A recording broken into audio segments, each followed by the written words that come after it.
Hey everyone, and welcome. Today we're diving into something pretty intense. It's a feeling a lot of us have had in relationships, even if we didn't have a name for it. And let's be clear, this isn't about slapping a label on someone. It's about understanding a really common and often really painful human experience: anxious attachment. Okay, so think about what love feels like.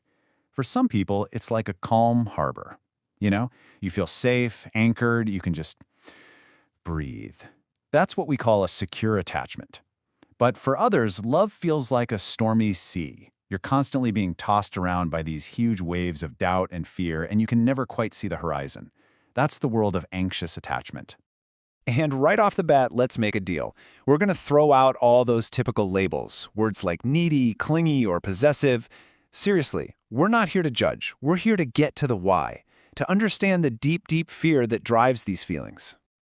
To really get what's going on under the hood, we need to look at two core tools that are working overtime inside the mind of someone with an anxious attachment style. Let's call them the mirror and the alarm. First up, the mirror. So imagine your sense of self is a mirror. For someone with anxious attachment, that mirror is almost always turned outward, pointed directly at their partner. It's the state of total hyperfocus, and because of it, their own needs, their own wants, their own feelings, they all just get kind of blurry.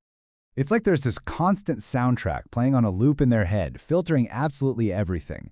Am I loved? Are they happy with me? Are they going to leave me?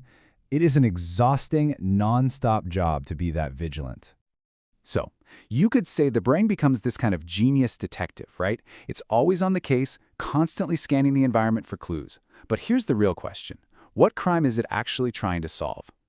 It's not looking for cheating, it's not looking for lies, it's searching for proof of its own unworthiness. And wow, it finds that proof everywhere.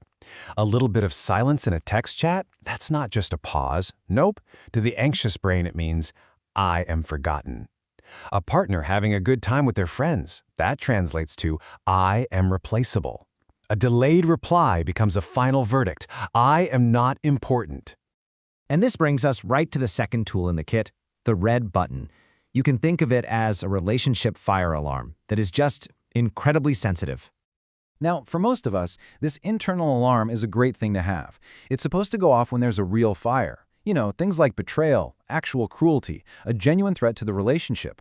It's a healthy, protective instinct.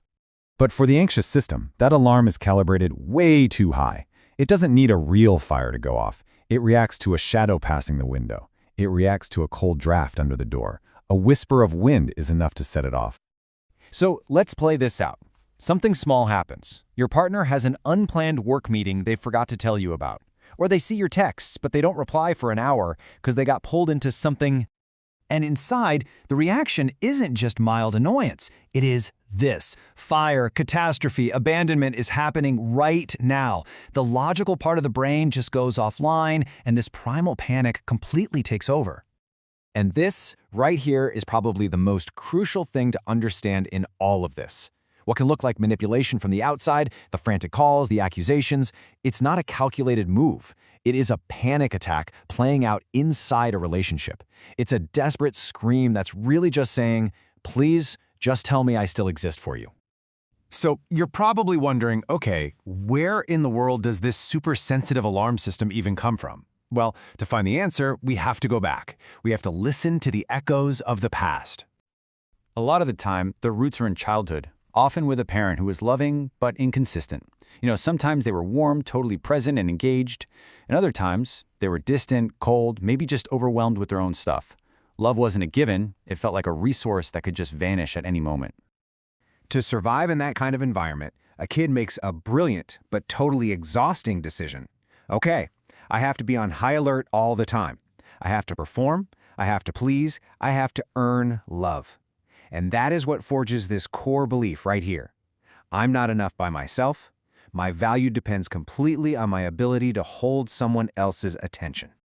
And here's the truly tragic part. That brilliant childhood survival strategy, the one that was so necessary back then, it becomes a painful, self-fulfilling prophecy in adult relationships.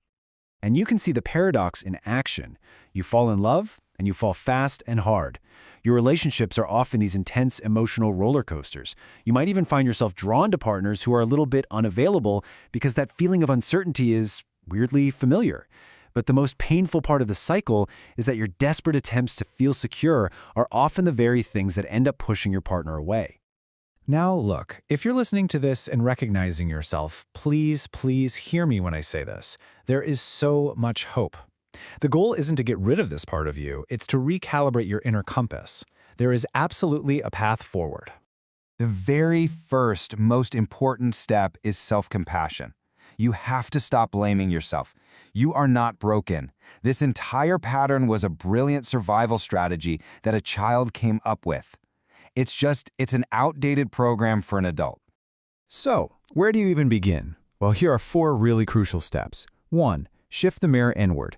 Instead of always asking, what are they thinking about me? Start asking, hey, what am I feeling right now? 2. Learn to spot the false alarms. Pause and ask, is this a real fire? Or is this just an old memory getting triggered? 3. Build your secure base. Don't put all your emotional eggs in one basket. Rely on friends, family, a therapist. And 4. Learn to ask for what you need calmly instead of demanding it in a panic. I want to leave you with this powerful thought. People with an anxious attachment are so often told they just love too much. But that's not it at all. It isn't too much love. It's a chronic hunger for it, born from a time when it was in short supply. So the work isn't about killing that hunger or trying to need less. It's about learning that you can feed yourself. It's about recalibrating that faulty alarm system. And maybe most importantly, it's about finally turning that mirror around and seeing that your value was never, ever up for debate in the first place. Thank you so much for exploring this with me. So, we've talked about a fire alarm that's way too sensitive. But what happens when the fire alarm is broken and never goes off at all? Next time, we're diving into the other side of the coin, the world of avoidant attachment. Trust me, you won't want to miss it. See you then.